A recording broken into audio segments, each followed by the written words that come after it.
Assalamualaikum dan salam sejahtera. Bersua lagi kita dalam kelas PDPR PJPK. Sebelum kita meneruskan tajuk hari ini, kita mulakan dulu dengan bacaan doa. Jom sama-sama baca. Bismillahirrahmanirrahim. Allahumma aftah alaina hikmataka wanshur alaina min khazaini rahmatika ya arhamar rahimin. Amin.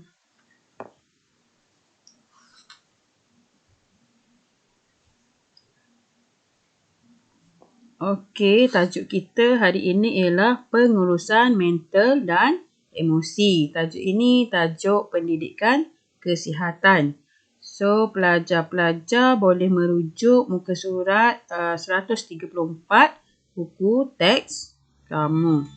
Okey, untuk tajuk ni ada 3 perkara yang kita perlu kuasai. Iaitu yang pertama ialah kita tahu tentang situasi yang mempengaruhi kestabilan emosi. Yang kedua, dia punya kepentingan. Yang ketiga, macam mana kita nak aplikasi kemahiran mengurus ketidakstabilan emosi.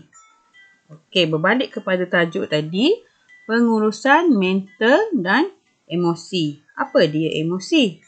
Ahli psikologi dan fisiologi berpendapat bahawa emosi ini melibatkan perasaan, gerak hati dan tindak balas fisiologi.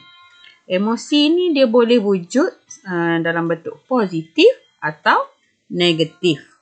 Okey, emosi positif contohnya perasaan gembira, teruja, itu positif. Kalau negatif, marah, kecewa, itu emosi yang negatif.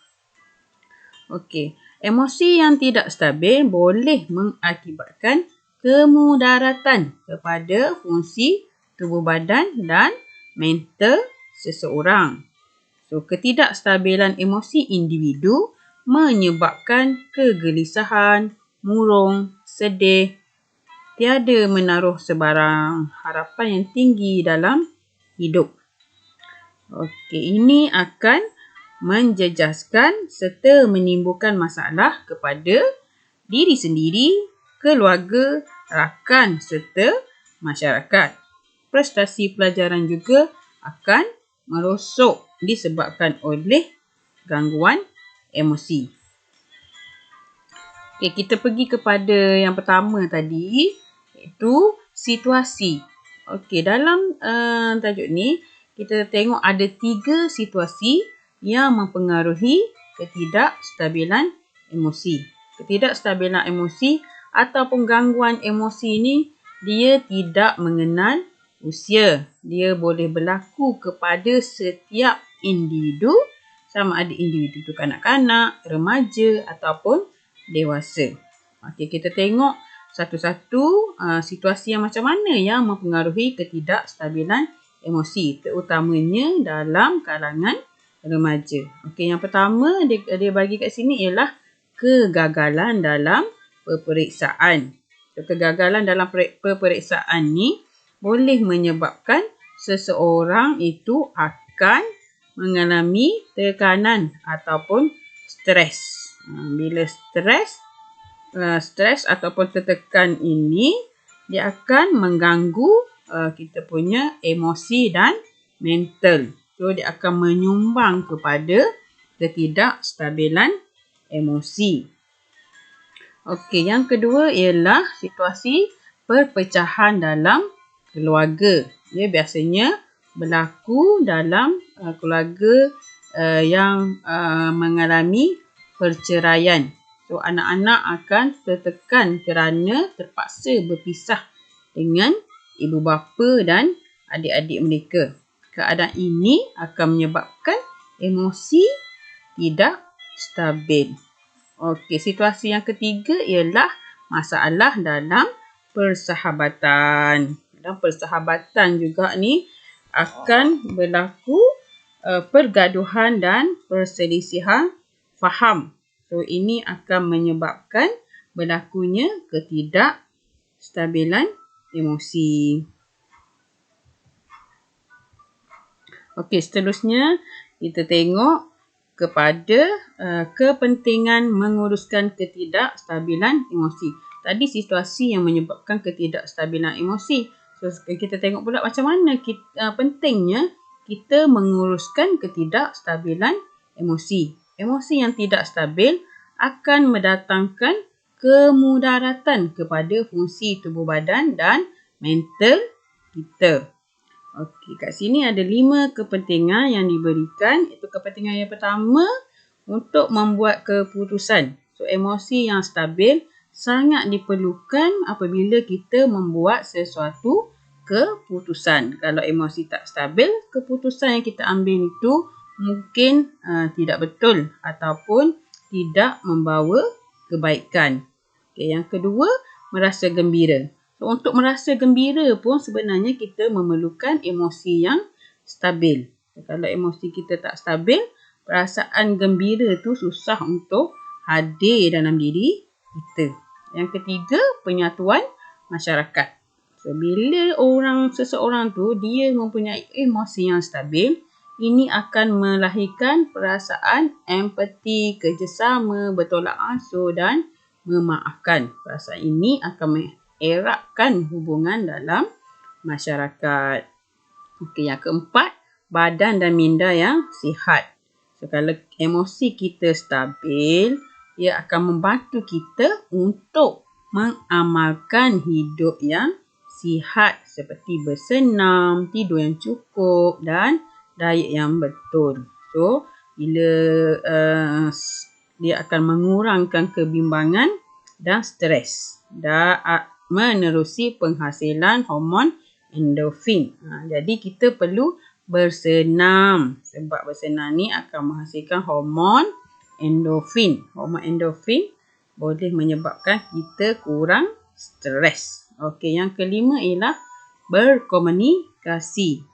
So, emosi yang stabil juga membantu kita berkomunikasi secara rasional. So, ada 5 kepentingan.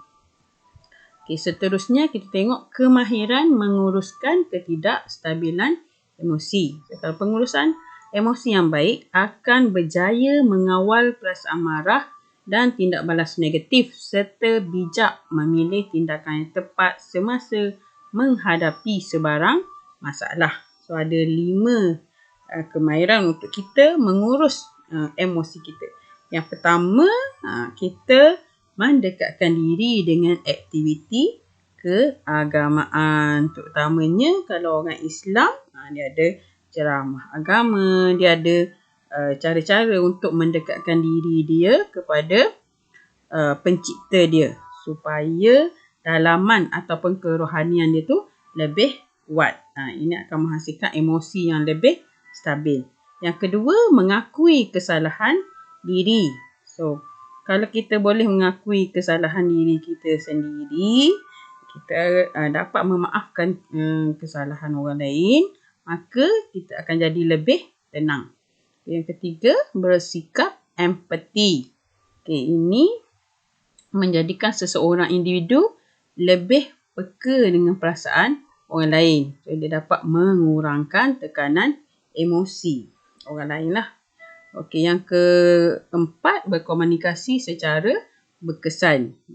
Kalau kita emosi tidak stabil, kita kena bagi tahu dengan betul kepada orang yang betul, orang yang kita percayai. Jadi, insya-Allah ibu bapa kita ataupun kawan kita ataupun cikgu kita dapat mengetahui masalah dan cuba menyelesaikan masalah tersebut. Okey, kemahiran yang terakhir untuk mengawal ketidakstabilan emosi ni ialah tolong jauhi sikap agresif. Kita tak boleh bersikap agresif. Sikap ini akan menyebabkan remaja tu tidak dapat mengawal emosi ketika marah. So, Itu yang terakhir, kemahiran mengurus ketidakstabilan emosi. Itu jauhi sikap agresif. Okay, selain daripada itu, ada juga yang mengatakan terapi muzik. Terapi muzik ni juga merupakan salah satu kaedah yang berkesan untuk merawat emosi yang tidak stabil. Sebab tu setengah orang kalau dia rasa serabut ke, fikiran dia tak tenang, dia mendengar muzik. Muzik yang menenangkan. Itu adalah salah satu cara untuk menguruskan ketidakstabilan emosi dia lah. Yang kedua, tambahan yang kedua, bersenam. Bersenam dan bersukan juga boleh mengurangkan ketidakstabilan emosi. So, kalau kita rasa tak tenang ke, terganggu ke, selain daripada yang ni kita buat kat 5 kat atas ni, kita juga boleh bersenam dan bersukan. Itu akan mengurangkan masalah ketidakstabilan emosi.